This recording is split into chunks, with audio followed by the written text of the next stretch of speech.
प्रिय विद्यार्थियों, नमस्कार।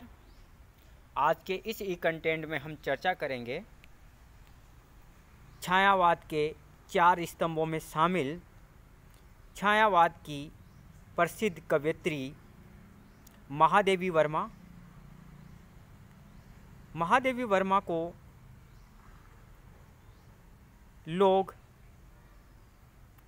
पद्य के क्षेत्र के साथ साथ गद्य के क्षेत्र में भी एक विशेष नाम से जानते हैं। महादेवी वर्मा ने अपने जीवन काल में जो काव्य रचनाएं पाठकों के समक्ष प्रस्तुत की हैं वह छायावाद की संपूर्ण विशेषताओं से ओतप्रोत एवं छायावाद का प्रतिनिधित्व करने वाली है। महादेवी वर्मा की जो जीवनी है और उनका जो काव्य संसार है वह आज भी पाठकों के लिए प्रेरणा का स्रोत बना हुआ है। बीए तृतीय वर्ष के प्रथम प्रश्न पत्र में महादेवी वर्मा की छोटी छोटी कविताएं जो विद्यार्थियों के लिए सम्मिलित की गई हैं वह युवा पीढ़ी को छायावाद की परिपाटी से अवगत कराने तथा नया संदेश देने वाली है। महादेवी वर्मा के काव्य में अज्ञात प्रियतम के प्रति जो अपनत्व भाव प्रदर्शित किया गया है वह छायावाद के अन्य कवियों में कम देखने को मिलता है। महादेवी वर्मा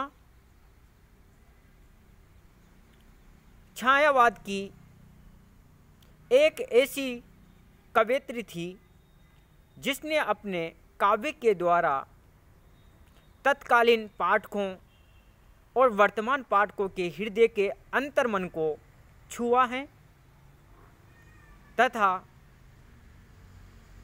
अंतर्वेदना को अभिव्यक्त करते हुए अज्ञात प्रियतम से मिलने की अपनी जीवटता को प्रदर्शित किया है। महादेवी वर्मा की पाठ्यक्रम में सम्मिलित जो पहली लघु कविता है वह है जो तुम आ जाते एक बार।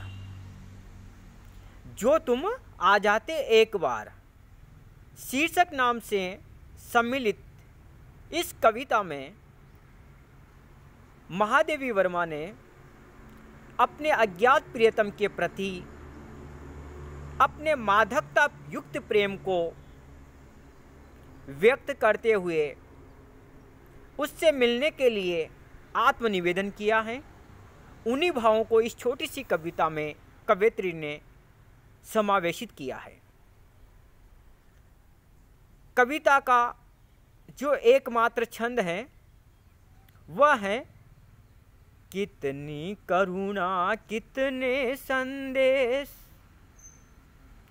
कितनी करुणा कितने संदेश पथ में बिछ जाते बन प्राग, गाता प्राणों का तार तार अनुराग भरा उन्माद राग। कितनी करुणा कितने संदेश पथ में बिछ जाते बन प्राग, गाता प्राणों का तार तार अनुराग भरा उन्माद राग। आंसू लेते वे पद पखार, हंस उठते पल में आर्द्र नयन, धुल जाता होठों से विषाद।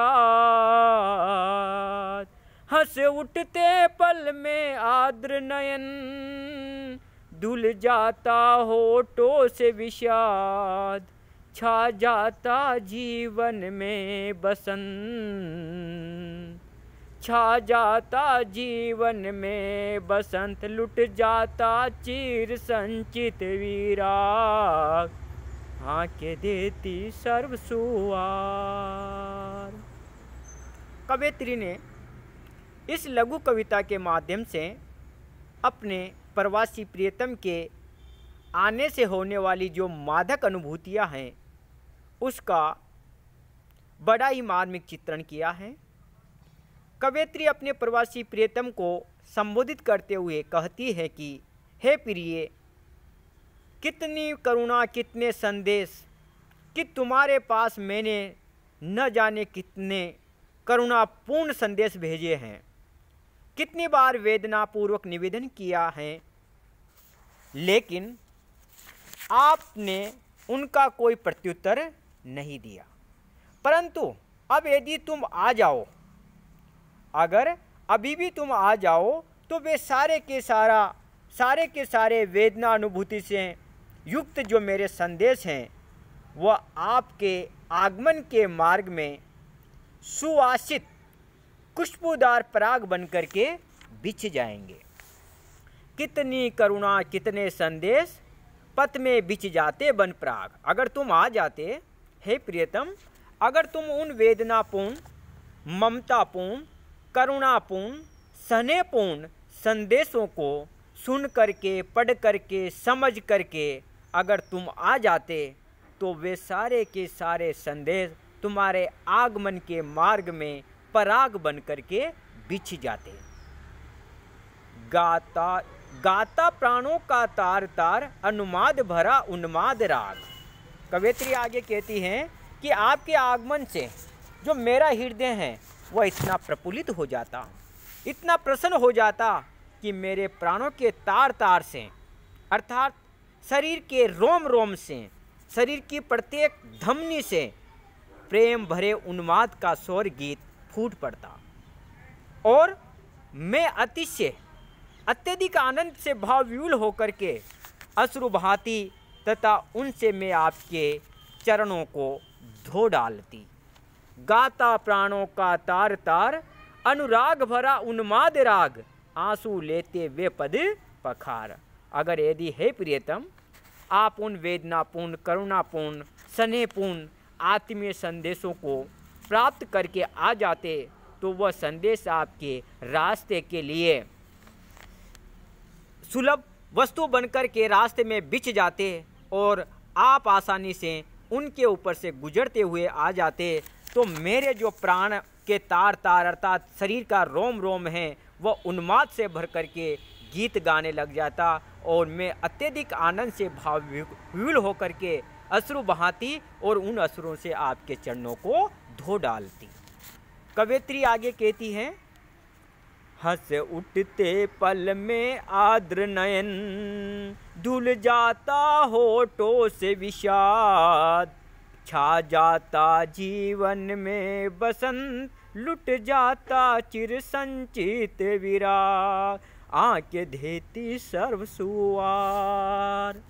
कवयित्री आगे कहती हैं कि प्रवासी प्रियतम के आगमन से जो वीरा व्यथा के कारण मेरे गीले नेत्र पल भर में आनंद से भर जाते और मैं होठों पर जो दुख छाया हुआ था वह उस प्रसन्नता रूपी जल से एकदम धुल जाता, अर्थात सारी दुख वेदना अनुभूति समाप्त हो जाती और इस तरह मेरे विरही जीवन में बसंत अर्थात सरसता एवं मादकता छा जाती और चिरकाल से संचित मेरा सारा विरह दुख पूर्णतया समाप्त हो जाता अथवा एकदम मिट जाता। उस दशा में अतीव प्रसन्नता से भरकर मेरी आंखें अपना सर्वस्व तुम पर न्योछावर कर देती और मैं स्वयं को धन्य मानती। कवयित्री ने यहाँ पर प्रियजन के आने पर भारतीय संस्कृति में उसके पैर धोने की जो प्राचीन परंपरा थी, कवयित्री ने अपने प्रियतम के चरणों को अश्रु दल से धोना चाहा है। उस परंपरा का निर्वाह अंतर्भाव से अभिव्यक्त किया है।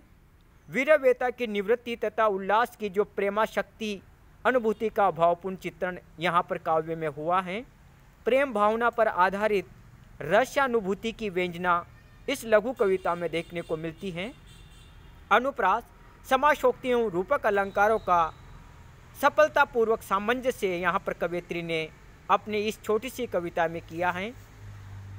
जो शब्दावली हैं वो भावों के अनुरूप हैं, छायावादी विशेषताओं से ओतप्रोत हैं और महादेवी वर्मा की ये छोटी सी कविता अपने प्रवासी प्रियतम के प्रति जो ममत्व, जो अपनापन, जो करुणा, जो वेदना, जो स्नेह भाव प्रकट करती है, वो भारतीय नारी के चरित्र का नेतृत्व करती हुई प्रतीत होती है। यहाँ पर कवयित्री ने अपने प्रियतम से मिलन की जो आतुरता अभिव्यक्त की है, वह उनके प्रेम के जो पराकाष्ठता है, प्रेम की पराकाष्ठता, उसको प्रदर्शित करती है। जय हिंद, जय भारत।